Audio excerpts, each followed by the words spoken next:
seated.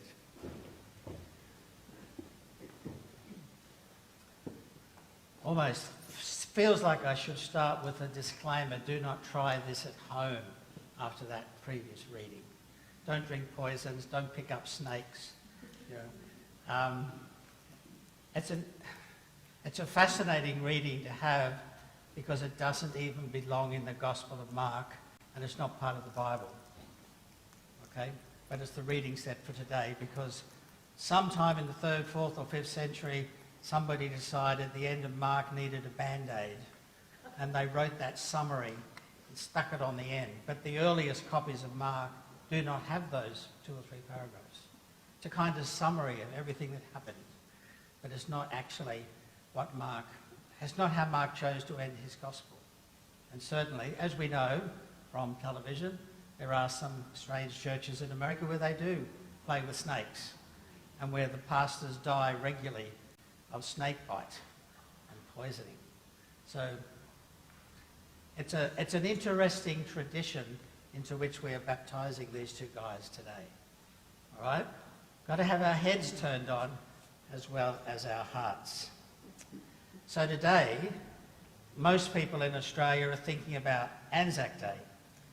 There'll be a few people who've gone to Mass as well, and either today or tomorrow we'll be thinking about St. Mark, because as I mentioned earlier, those 2 observances overlap and fall on the same day.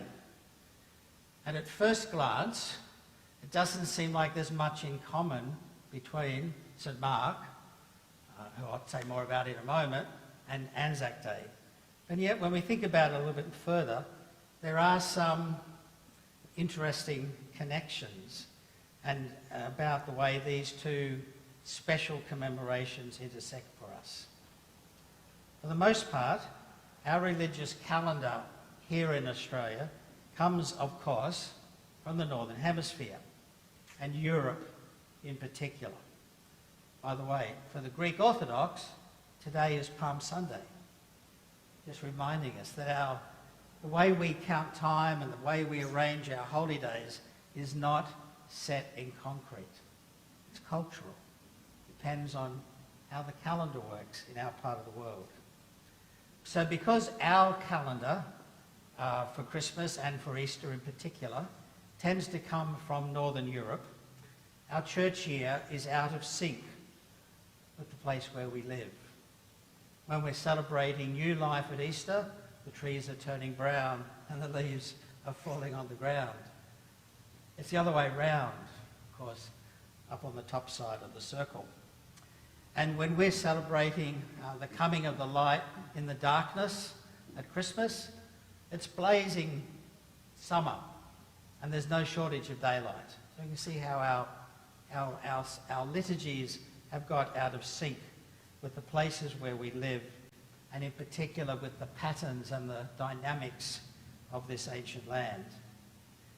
And instead of learning from the First Nations of this great Southland, we cling to rituals and seasons which come from the old country. And actually, it might have been comforting for the first settlers, but don't really work here. The festival for St. Mark started out that way as well. But as it happened, it was just a festival we inherited from the Church of England. But as it happened, that particular day, the Feast of St. Mark, was the day when the British forces, including ANZAC troops from Australia and New Zealand, landed on the Gallipoli Peninsula. And as you may know, you may remember from some of those ANZAC Day talks we've heard over the years, April 25 was not the date which had been planned. It was meant to be April 23rd, but the weather was bad, so they delayed a couple more days before the landing. And instead of being undercover, it was a bright, moonlit morning. Really not what you want for something like the Gallipoli landing. So instead of happening on the Feast of St. George, it happened on the Feast of St. Mark, as things turned out. And in 1915, The 25th of April was a Sunday morning as well. But I don't imagine any of the soldiers rowing towards the beach, trying to duck the bullets, were thinking about either George or Mark. And I don't think that going to church was on their minds as well.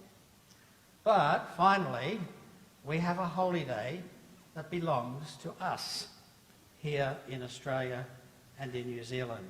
Because St Mark kind of got conscripted into the ANZACs by the accident of military planning and military events. So as we prepare to baptise Hamilton and Edison, let's think a little bit more about St Mark. Won't take long because we don't know very much about him. Okay? Lots of legends, but actually we don't know very much about Mark. But there's a few things we can probably be reasonably confident about. He was from Jerusalem. And we read about Jerusalem, of course, in that first reading. And the stole that I'm choosing to wear today is not only from Jerusalem, it features Palestinian stitching from the craft women of Jerusalem. His mother had a house inside Jerusalem. They had at least one paid servant, a young woman called Rhoda. And if you can afford one, you can probably afford more than one. So this was not just a peasant home, but a reasonably well-off family with at least one paid domestic helper. When the small group of Jesus people in Jerusalem, during the first few weeks after Easter, like we are now, 3 weeks after Easter, when they needed somewhere to meet, they met at Mark's mother's house. His father's never mentioned, which is interesting. There you go. So Mark's mother, who was reasonably well off, ran a safe house for the Jesus rebels who the authorities were trying to find. Okay? Those stories in John about Jesus appearing in a locked upstairs room and so on, it may well have been Mark's family home. That may be the place we're talking about. That's the house Peter goes to when he escapes from prison in Jerusalem. He goes around to Mary's house, the mother of Mark's house, it says, where the people were all gathered praying for Peter to get out of jail. He's knocking at the front door, and Rhoda comes to the door and says, "Oh my God, it's Peter," and shuts the door, leaves him outside in the street with the police looking for him, goes back in and says, "I think I saw Peter at the front door." Okay? So interesting, in shock and in some. This is the kind of setting the scene for Mark. And Mark himself seems to have been a young guy at the time. We don't know how young. Okay? We don't know if he was Edison's age, or Hamilton's age, or Theodore's age, or Netta's age, but he was a young person at the time. And he knew people like really well, he knew people like Barnabas, Peter, and Paul, which for a New Testament scholar, that's pretty cool. I'd like to have known. Well, if I knew those people, I'd be dead a long time ago. But he had some interesting friends. He almost certainly knew Mary, the mother of Jesus. So that would make him a good Roman Catholic, right? And he probably knew James, the brother of Jesus, who was kind of leader of the pack for the Jesus followers in Jerusalem. So Mark grows up in what we could almost call the very first Christian family. Okay? Jesus didn't. Jesus was not only not an Anglican, he wasn't a Christian. Okay? He was a Jewish person, and he grew up in a faithful, practicing Jewish home in Nazareth. So in Mark's family, in Mark's parents' house, we might have the very first Christian family. That's not in the written text, I just thought of it. But anyway, there you go. So Mark is a really interesting character. And there's something else about Mark. he had two names, and I'm not talking about a nickname. Okay, he had two names. Sometimes he's called John, also known as Mark, and sometimes he's just called Mark. Okay?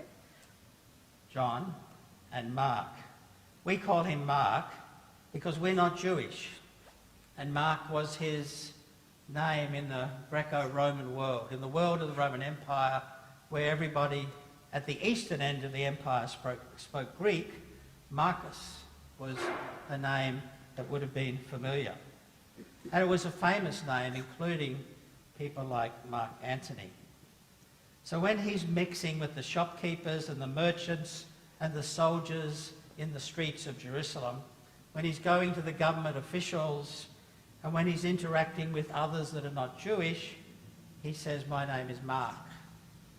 And it was. But inside his own culture and inside his own family circle, he was known as John. Actually, not John, but Johannan, from which we get John. Okay?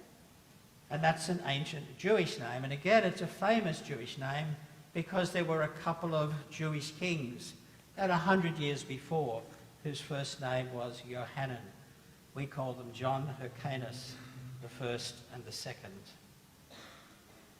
Now that's, I think, worth knowing about, because the reason Mark had two names is that he lived in two worlds. He lived in the world of the past, the Jewish world in which his family was shaped, and he also lived in the Roman world, the world of the future. So Mark was a young man, possibly just a teenager, at the very moment in time when everything was in the process of changing. So were the young men who landed on Gallipoli on this day in 2015. They didn't know it. Well, they're all young men. What they didn't realise was that the world was changing. The way the world had been organised up until the assassination of Archduke Ferdinand in 2014 was all but gone and will never come back. So the young men who landed at Gallipoli shared something else in common with Mark. And indeed, we still have not put all the pieces back together in the Middle East since that war. Mark didn't realise it at the time, but everything in the ancient world that he knew was also about to change. Just a few weeks earlier, we don't know the exact number of weeks we're talking about, but just a few weeks earlier, Jesus had been executed by the Roman Empire. In less than 300 years' time from then, the Emperor of Rome would himself be a follower of Jesus. And instead of having to meet secretly in someone's house, like the Jerusalem Jesus people did at Mark's mother's house, they'd be lining up, not because of COVID, they'd be lining up to get into the basilica, into the town hall, because there were so many people wanting to say, look at me, I'm a Christian too. Okay? Total change from take that guy out, get rid of him, to, well, hang on, now the emperor's a Christian, perhaps we better start going to church. So, Hamilton and Edison, you are alive in a time of great change. Everything is changing around us. I might have had storybooks to play with in church, Edison, but I didn't have an iPad. But I get one now, okay? So everything is changing in the world that we live in. And we don't know what the future is going to look like, except it's going to look a lot more like that than this, okay? That's yesterday's information technology. That's tomorrow's information technology. So in that sense, you two guys have quite a lot in common with John Mark. Mark didn't have all the answers, and we actually know he didn't always get things right. In fact, he messed up so badly one time that Paul refused to speak to him for several years. Would have nothing to do with him. I'm not taking him with me again. Okay? But his cousin Barnabas did. Mark had the courage to live as a person of faith in a world that was changing. He didn't need all the answers. He just needed to know that when Jesus talked about the kingdom of God, our Father who art in heaven, remember, your kingdom come, your will be done, that was the best way for him to live his life. So when you're baptized in a couple of minutes, that's what you're doing as well. You're not coming over here to pretend that you passed the special Cathedral exam to be allowed to be baptized, even though you've got the best Christian studies teacher in the whole of CBAS. Okay, correct? What you're saying is, I don't have all the answers, but I'm saying yes to the opportunity to stand next to Jesus while everything else around me changes. And the rest of us will be standing there beside you and beside Jesus as well. And guess what? We don't have all the answers either. Okay? But we all share the hunch that by standing alongside Jesus, we will be in the right place and on the right side of history. And we have a special word for that hunch: faith. So let's come to the font, guys, and let's say yes to Jesus and yes to God. Come on across.